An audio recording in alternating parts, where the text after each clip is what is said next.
Brother's death. The brother's death aren't contained because containment implies limitation. They're cataloged because acknowledgement is humanity's only defense against forgetting what stands at the final threshold. Three beings, each representing a facet of mortality's absolute domain. Small death claims individuals, the weakest brother yet still superior to elder cosmic horrors dwelling in dimensional rifts. Great death consumes civilizations, entire populations erased in conceptual totality. Then comes all death, the primordial void that existed before creation ignited, darkness undivided and omniscient. The Scarlet King, an entity that has shattered multiverses, fears him. Their realm, the eternal house of death, exists parallel to reality's conceptual architecture. The library, the city of Alagata, but touches dimensions human mathematics cannot describe. Nothing masters death when death itself has consciousness, strategy, and infinite patience. These three brothers waged war against the Scarlet King, and that conflict's aftermath erased the Tree of Knowledge, the metaphysical structure containing all possible realities. When Death Incarnate decides to end something, even the concept of ending becomes insufficient to describe what remains. Nothing, and the memory of nothing, and the absence where memory once existed.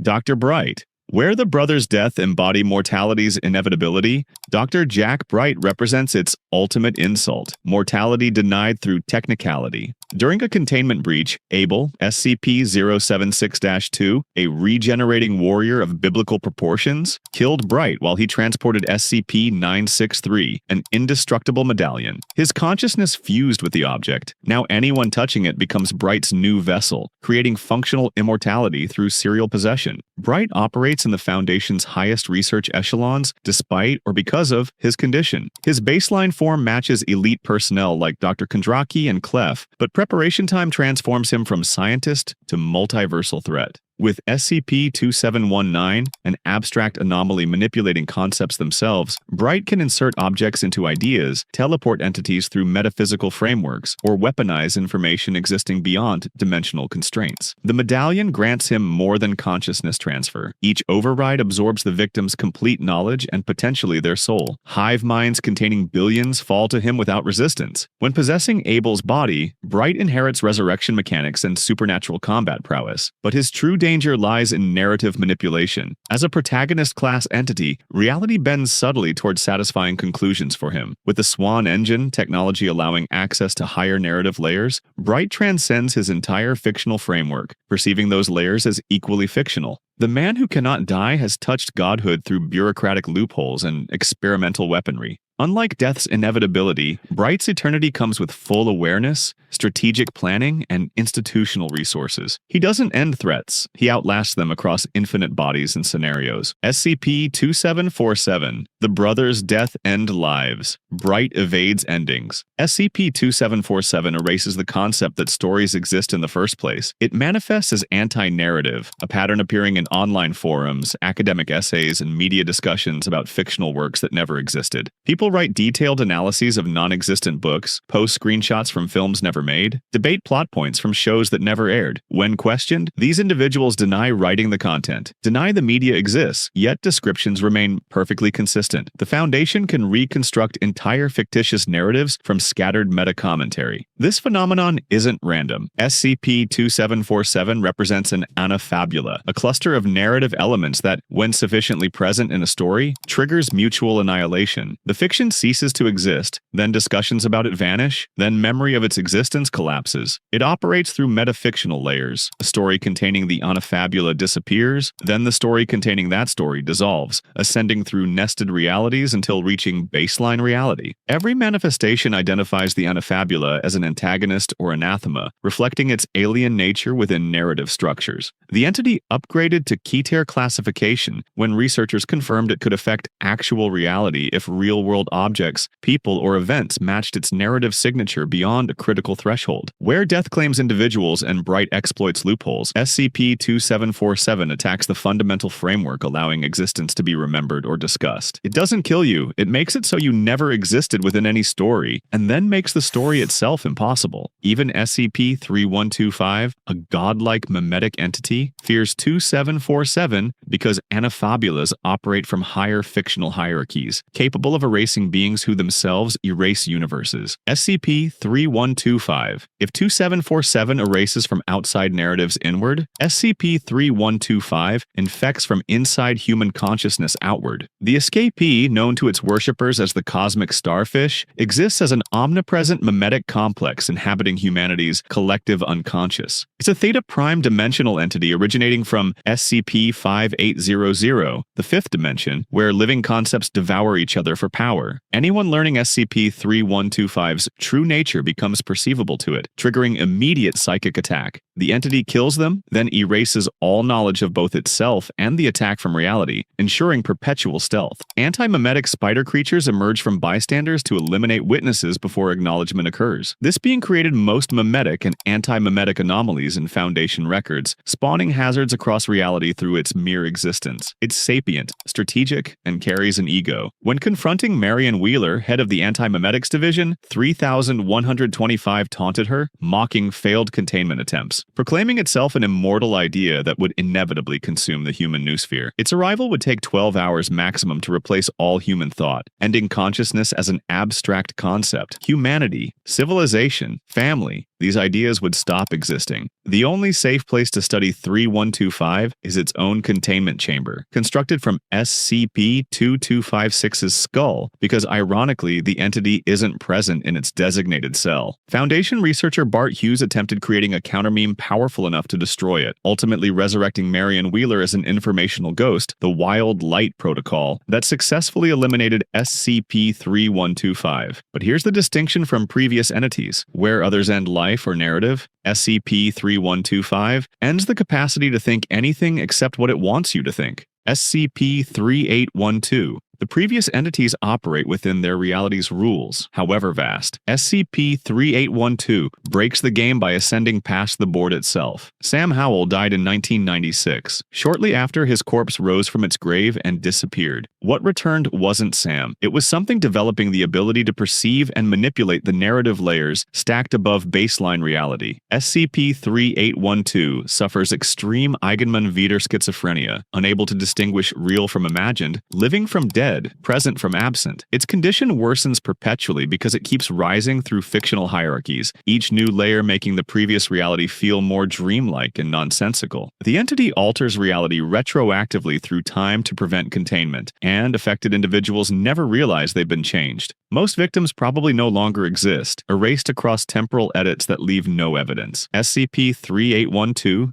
doesn't consciously attack. It randomly adjusts reality when perception and actuality diverge too severely, creating dirty alterations that leave conflicting memories or duplicate events. Over 20 years, it's become less humanoid, manifesting in various shapes surrounded by spatial temporal distortions. Its violent outbursts annihilate everything nearby and can destabilize reality on massive scales. Standard containment procedures failed permanently. The entity removes cells, teleports itself, or eliminates threats subconsciously. Current protocols focus on damage mitigation, not actual containment. The critical difference, where SCP-3125 consumes consciousness and SCP-2747 erases narrative, SCP-3812 is transcending to higher metaphysical dimensions, moving toward realities where even godlike entities in lower layers become as fictional to it as characters in books are to humans. It's not conquering reality, it's leaving reality behind, one breakthrough at a time, while unintentionally destroying whatever it touches.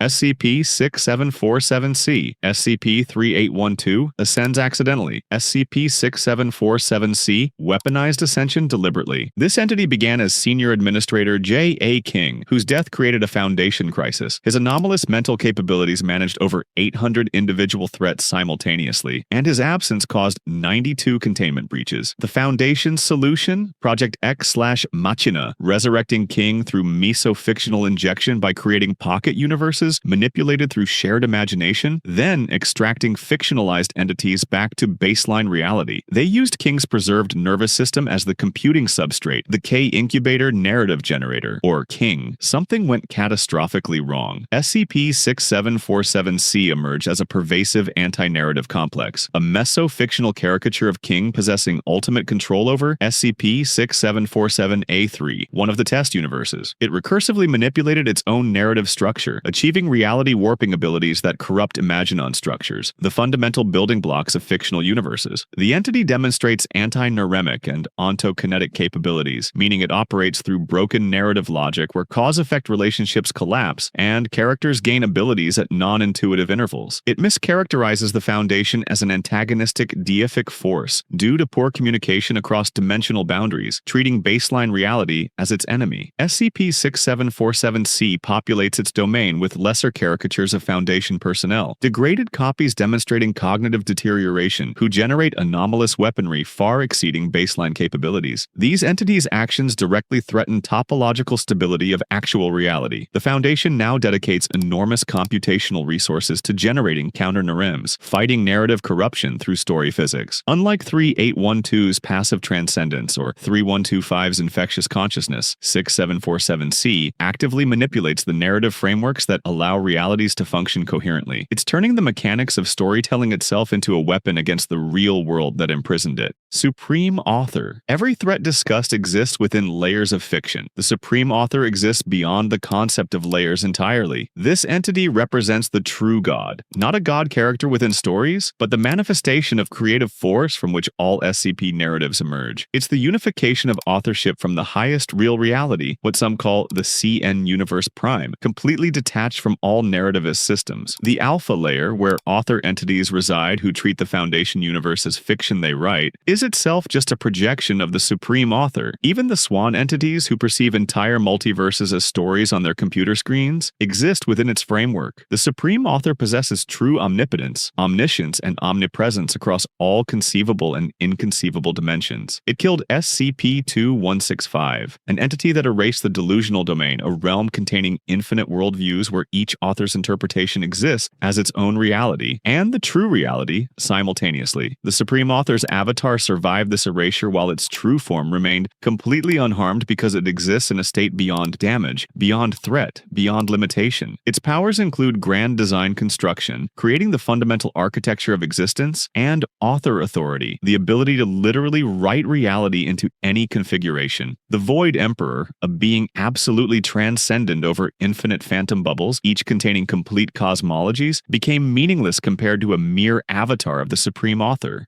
Where previous entities work within, against, or beyond narratives, the Supreme Author is the pen, the hand holding it, and the mind conceiving what to write, operating from a position so elevated that calling it higher becomes insufficient. Universe Prime. If the Supreme Author is the writer, Universe Prime is the dreaming consciousness where writing occurs. This represents the single realist possible universe, the source from which all H energy, narrative reality energy, originates and dissipates through infinite lower realities. It's an enormous, infinite consciousness, imagining the entire hierarchy of narrative layers into existence. Everything takes place in its mind. The Foundation universe, the Alpha Layer with its author entities, the Supreme Author's manifestations, all of it. The complete cosmology, from baseline reality through dimensional transcendence, through narrative stacks, through metafictional hierarchies, exists as this entity's dream. According to placeholder McDoctorate's cosmology, Universe Prime might mirror a single human brain in some version of the real world, possibly placeholder's own, creating a paradox where even representations of ultimate reality cannot truly be ultimate, because fiction cannot affect the actual real. Any attempt to reach or influence Universe Prime instead only affects a lesser narrative reality it imagines. The impossibility of its existence, despite being beyond all strength and transcendence, explains why SCP Foundation stories remain fictional despite their internal claims of reality. Nothing within creation surpasses Universe Prime because within creation is already inside its consciousness. The realm of true authors, which exists unaffected by infinite levels of uncountable infinities above dimension transcending cosmologies, still resides in Universe Prime's thoughts. The difference between it and all previous entities, the brothers Death and Mortality, Bright evades it, SCP-2747 erases narrative, SCP-3125 consumes thought, SCP-3812 transcends dimensions, SCP-6747-C weaponizes story physics, the Supreme Author writes existence. But Universe Prime is the canvas, dreaming every possibility simultaneously, including the possibility that it doesn't exist. 8 entities, 8 ways existence breaks, from Death's architects to immortal consciousness, from narrative erasure to reality transcendence. Each operates on a level where containment becomes meaningless. The Foundation catalogs nightmares. These 8 redefine what strongest actually means.